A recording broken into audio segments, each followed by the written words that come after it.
Hi class, welcome to our next slideshow lecture. Today it's going to be on chapter 3 of our book, which covers ecosystem ecology. Now in this chapter there's 3 different modules. What we're going to do is focus primarily on the first and the third module, which talks about defining what an ecosystem is and defining disturbances in an ecosystem and looking at how ecosystems manage and bounce back from that. The middle module is about matter cycling. So we were talking about your carbon, nitrogen, phosphorus, and water cycles. We'll focus on more of those as we get into some more biological components, but all we're really going to do right now for those things, when you see them, what I'd ask you to do is to copy those diagrams down into your notes somewhere with the processes, and then we can spend more time on those as it becomes more appropriate. So the case study for this chapter talks about deforestation in Haiti. Now, what we know about Haiti from doing our ecological footprints activity is we should be able to define it as a developing country, and it is a developing country. The book makes mention that it's only that the average person in Haiti only lives on about $2 a day. So since they're not in a very developed nation, they still rely on what we would consider old world methods for things, like they use charcoal for cooking on a regular basis. Whereas we are more reliant on electricity or natural gas, and they use wood for heating, as we're more reliant on oil or gas for our heating purposes. So what that means is that since they're constantly trying to mine and look for charcoal and wood, what that has led to is a large amount of deforestation. Only roughly about 2% of the original forest in Haiti is still available. Now, because of where Haiti is situated, and you look at the map in the textbook, because it shares a border with the Dominican Republic, you can see the stark differences in what used to be forested area, because that same area still exists right on the country border in the Dominican Republic, but you could see where Haiti's border ends just because of the fact that there's so much clear cutting going on there. And this is a problem because the ecosystem itself doesn't have a boundary. It doesn't have a Haiti boundary and a Dominican Republic boundary. What it does have, though, is effects where losing forest in one part of the ecosystem is going to cause some problems. You're talking about the living things not being able to survive or having shelter, or being able to find food. And you're talking about abiotic problems, things like soil content and erosion, pH from a lack of nutrients, the amount of water that gets held in the soil. So disturbances like deforestation, which would be considered a major one, or even some smaller disturbances, can have big effects on different ecosystems, because ecosystems are responsible for moving matter and energy within the abiotic and biotic components of an ecosystem. So when we take out a large chunk of trees like we do in deforestation, not only are we removing some issues, or not only are we causing issues by removing matter, but we're also causing problems by removing methods of energy production and energy movement as well. So when we talk about an ecosystem, all we're really saying in ecosystem ecology is looking at a spot somewhere where you have a mixing or interacting of different components, biotic being the living ones and abiotic being the non-living ones. Some ecosystems do have very distinctive boundaries, like a cave ecosystem is very distinctive. The ecosystem is the inside of the cave. Some, however, do not, and for the most part, most ecosystems don't have a very distinctive boundary because they may share borders, they may share parts with other ecosystems, or they may just contain smaller ecosystems within larger ones. Here we see a couple of good examples. So the dashed area here is meant to represent the ecosystem boundary of the what's called the Greater Yellowstone ecosystem. But you can see that not only does it span across multiple states, but you're talking about forested area, private lands, rivers and lakes and ponds, all kind of interacting and intermixing with each other. So there's really no way to say where, because these boundaries are pretty loose, where this ecosystem ends or where some of the other ones begin. You might even have smaller ecosystems like the one pictured here on the right within this much larger one as well. So trying to define an ecosystem boundary is kind of futile, and we're not going to really try and do that. We're just going to look at more the general when we say or we give it a name of an ecosystem, looking at what's happening in that particular area. Now, it is helpful to distinguish between ecosystems, but for the most part, like I said, we're not going to try and do that just because they are so responsible for interacting with each other. Now, when we look at ecosystems and we look at interactions, What we're really going to focus on are the energy movements and the matter movements within an ecosystem, because any disturbance is going to affect those two things, and those two things are really important.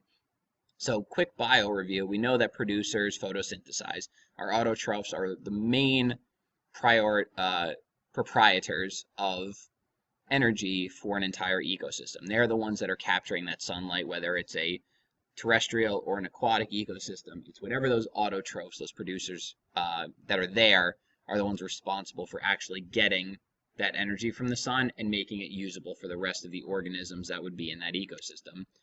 And we know respiration is the process of taking that energy from tissues of producers, and that's what our consumers do. They take that energy from that tissue and use it to build for their own purposes. And we also have different higher order consumers that don't just eat plants or might not eat plants or producers. They eat other lower consumers, and this creates trophic levels, or basically feeding levels within each ecosystem. So just our quick review definitions of our different kinds. We know that especially for consumers, are heterotrophs, or basically anything that has to get their energy by consuming other organisms. Primary consumers consume producers, secondary consumes primary, and tertiary consumes secondary by those old traditional definitions. Now that works very well when you have a straight line of food chain, when you have grass goes to zebra, zebra eats grass, and lion eats zebra. Very important to note with these diagrams is that the arrows, and this is always a big issue for students, the arrows point in the direction that the energy is going, meaning that the energy in the algae goes to the zooplankton, which goes to the fish, which goes to the bald eagle. It does not mean algae eats plankton, plankton eats fish, and fish eats bald eagle. It's the direction of energy movement here. So with these traditional definitions, this works because it's a very linear process. However, in ecology today, we don't just look at food chains, we look at food webs. And a food web is a much more realistic, because in nature, you are not reliant on only one thing. Organisms that are reliant on only one source of food are much more likely to die out if there's something happens to that food source. So a disturbance of that nature, and you're an organism, you're an animal that only relies on eating one type of animal, or you're only relying on eating one type of plant material or one type of producer, if something happens to that, that ends your ability to live. The organisms that are more adapted to eating multiple sources, or have the ability to pull from multiple sources of food, are the ones that tend to survive major disturbances like that. So we see here our producers, consumers, scavengers, detritivores, decomposers. All of these things are labeled here in this diagram, but you can take a look and even see that there are multiple outlets. There's no one thing here, for the most part, that's really reliant on only one source of food or one source of getting their energy. Some of the organisms are, but for the most part, this is a fairly simplified diagram here. We see there are multiple outlets of obtaining that food if necessary. So now we talk about productivity. So when we're talking about producers, the things that are making that energy, how can we measure how much energy or how much biomass is getting produced by an ecosystem? Because obviously we want a healthy ecosystem is going to be producing a lot of biomass, and therefore a lot of energy that that ecosystem could then fund. So we have two measurements for productivity. We have gross and we have net. Gross is just the total amount. Net is basically that same number for the gross primary productivity, but we take out the energy that's used in respiration. We take out the biomass that is released as carbon dioxide from cell respiration, because it's just not very feasible to really measure it, especially out in an open environment. In a controlled setting, it's possible, but even still, looking at our own activity with the grass seed and the grass that we cut, we would never be able to measure gross primary productivity unless we were able to control the amount of carbon dioxide inputs into this classroom, and we can't do that. So that's why we focus on net primary productivity, because that's just literally what's being still contained in the producers at any given moment in time. So here this little diagram shows you the difference. So in terms of GPP and NPP, first off, most of that energy is lost or passes through, reflected, doesn't get absorbed by the producers. Only really about 1% of solar energy striking producers is actually used in photosynthesis. Now, to give you an idea of how much of our net do we get, it's usually about 40%. So about to give you a ballpark idea, about 40% from some of the studies that have been done on this is actually basically supporting growth and reproduction of producers, while about 60% is lost to cell respiration. So that gives you an idea of the original amount of energy that that plant is absorbing. About 40% of it is actually stored and used and could be is measurable. Now, a couple other terms in terms of energy and a couple diagrams to go with it on the next slide. Biomass, when we say biomass, we're basically just talking about the energy in terms of biomass, meaning we're talking about how much carbon is really there, how much physical organic material is there. Our standing crop is our measurable amount at a particular time. So how much are we actually looking at in terms of the physical mass of organisms, both producers and consumers? Ecological efficiency has to deal with the amount of energy that's being passed from one level to another. And one of the ways that we represent this efficiency is usually with trophic pyramids. Same with standing crop, and that's what the next couple of slides are going to show you. You should remember something called the rule of 10, or at least heard of it before. But that basically means that in terms of biomass and in terms of energy efficiency in an ecosystem, only about 10% of everything is passed on from one trophic level to the next, and about 90% is lost as waste. So in terms of standing crop, we see that for, to give you a rough estimate, about 1,000 kilograms of producers, grass in this case, would lead to about 100 kilograms, support 100 kilograms of herbivores, would support about 10 kilograms of primary carnivores, and about 1 kilograms of either secondary or tertiary consumers there, or tertiary consumer, secondary consumer, primary consumer. Now, obviously, we know that a lion should hopefully weigh more than 1 kilogram because that's only about 2 pounds, and we don't really have any 2-pound lions. But to give you an idea to scale this up, notice that the numbers decrease or increase by a factor of 10 each time, meaning that only about 10% is supported or usable. The same with energy. For every 1 million joules of sunlight, about 10,000 joules is captured as energy for the primary producers, only 1,000 is usable by the primary consumers, 100 joules by secondary consumers, and only about 10 joules. So that means for every 1,000 joules of sunlight in this example, only about 10 joules is actually being used by the time it gets to the tertiary consumer. So that is our basics of energy cycling through an ecosystem. In terms of matter cycles, we have these biogeochemical cycles, which again, I would copy them down from each, I would pause and copy them down into your notes, but for the most part, we're going to focus on these a little later on. We're really going to focus on energy right now, and we're going to focus on disturbances right now. So here we have our example of our water cycle, our hydrologic cycle. So here you can take this one down. The next slide is our carbon cycle. Again, copying it down, looking at some of the important things, since a lot of these things like the carbon cycle, water cycle, and the phosphorus cycle are affected by human activities more so. We're going to focus on those a little bit more when we do pollution and resources. Here's our nitrogen cycle as well, with some descriptions. And last but not least, our phosphorus cycle. So again, take the time, pause on these slides, and make sure you have them in your notes so we can refer to them later when necessary. The last part of this discussion is going to be about ecosystems' response to disturbances. So a disturbance is basically anything that changes a population size or community composition, meaning are all the species still there in that community, or did we lose or gain some number of a population? Because all of those things are going to affect how that matter, and especially when we looked at those biomass pyramids and we looked at those trophic levels, how that matter or energy could flow through that ecosystem. Now, the ecosystems that we're usually looking at are going to be defined for the most part by what area they're in, what watershed they're in, especially when we're talking about water pollution. So a watershed is basically just all the land in a given landscape where water is going to drain into.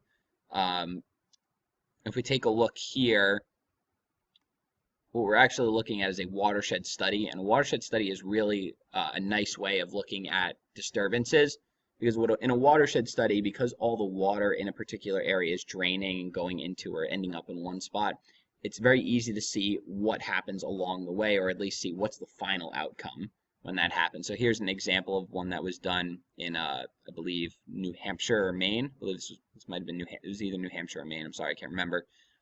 Where they decided to clear cut and see what's the effect on nutrients that are leached from the soil then and end up in the rivers and streams in these two areas. So the control was left okay, and the clear-cut watershed was clearly deforested. And what they were able to find out is that as all that water was draining, the clear-cut area had a lot higher concentration of things like nitrogen in the water that was draining from here because, again, with nothing to hold the soil in place and nothing to uptake that nitrogen, it was getting washed away in the rain and ending up in the water system.